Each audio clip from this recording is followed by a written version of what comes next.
aí, gente? Muito boa tarde pra você. Globo Esporte tá no ar, chega mais. Hoje tem seleção brasileira em campo, é Brasil e Colômbia. Já já a gente fala disso. Porque acabou a comemoração e acabou a folga. O Galo tá se preparando pro brasileiro, né, Rodrigo? Boa tarde. Oi, Maurício. Boa tarde pra você, pra quem acompanha o Globo Esporte. Exatamente, o time se representou ontem aos treinos depois da conquista do título. E apesar de ter participado dos últimos minutos da final contra o América, o Hulk não tá treinando. Tanto ontem como hoje aqui na Cidade do Galo, ele ficou apenas na fisioterapia, tratando ainda a lesão muscular na coxa direita que tirou ele dos últimos jogos do Campeonato Mineiro. Júnior Santos também no departamento médico, só deve começar a transição na semana que vem.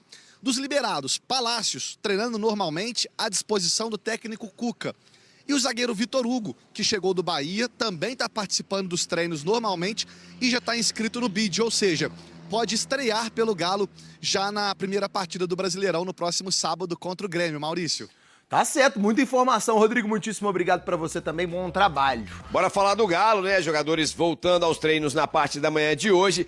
Ontem à tarde, a primeira atividade da semana, primeiro treino pós aí, Campeonato Mineiro. E neste treino, o Hulk ficou no departamento médico, tá? Vocês vão se recordar, ele tinha voltado para a transição no final da semana passada. A gente até trouxe a informação aqui na jornada que o Hulk havia sentido a outra coxa, a coxa esquerda.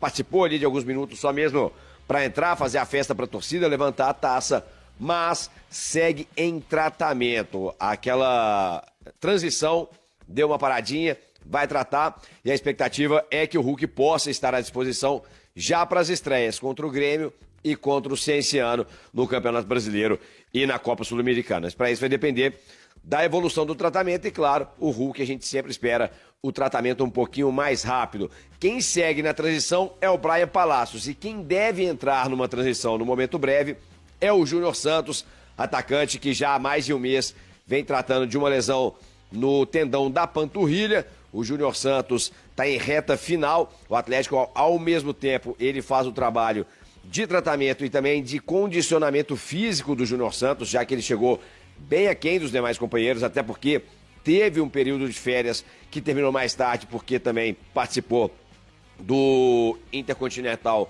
com o time do Botafogo. Com isso, o Júnior Santos até o final dessa semana, começo da semana, final dessa semana, como se fosse longe, né? Mas deve até sábado, assim, amanhã, sábado, ou começo da semana que vem, ele deve iniciar o período de transição para que no sábado contra o Grêmio ele esteja à disposição do técnico Cuca para a estreia. Quem estará à disposição são os novos reforços, ou quem estarão à disposição são os novos reforços.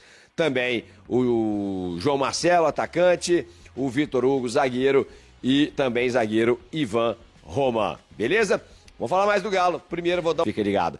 CJ, ainda falando um pouco do que aconteceu ontem pela manhã, a apresentação do Siga, Rodrigo Weber e outros integrantes do Siga apresentando ali o modelo de dados, como é feita a análise para tanto a captação de algum talento, quanto também para a identificação do nível em que o atleta do próprio elenco atleticano está.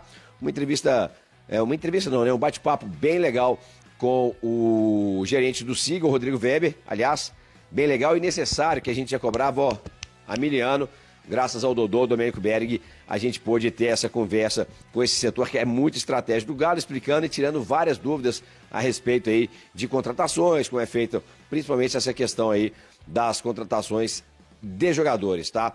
Um trabalho bem legal, mas que não tira aquela necessidade do cheiro do campo, aquele feeling de quem de fato conhece do riscado ali no dia a dia, no gramado. Tanto que, junto com os dados que o Siga analisa, o Siga também tem observadores técnicos, gente que esteve em campo, como por exemplo o ex-zagueiro, ex-volante Edgar, que está lá auxiliando tanto na observação quanto também na análise de dados desses jogadores, viu?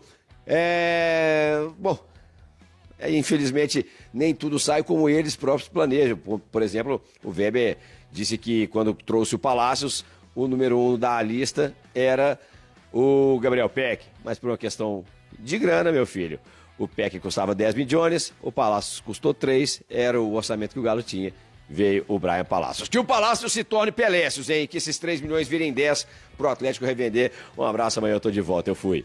Bora de notícias, preciso falar sobre Fausto Vera, que virou um enorme problema no Galo. O Cuca já deixou bem claro, inclusive conversando com os acionistas, que não tem a intenção de utilizar o volante argentino de 24 anos de idade. Fausto Vera jogou apenas uma partida na atual temporada, foram 21 minutos contra o Itabirito em 12 de fevereiro.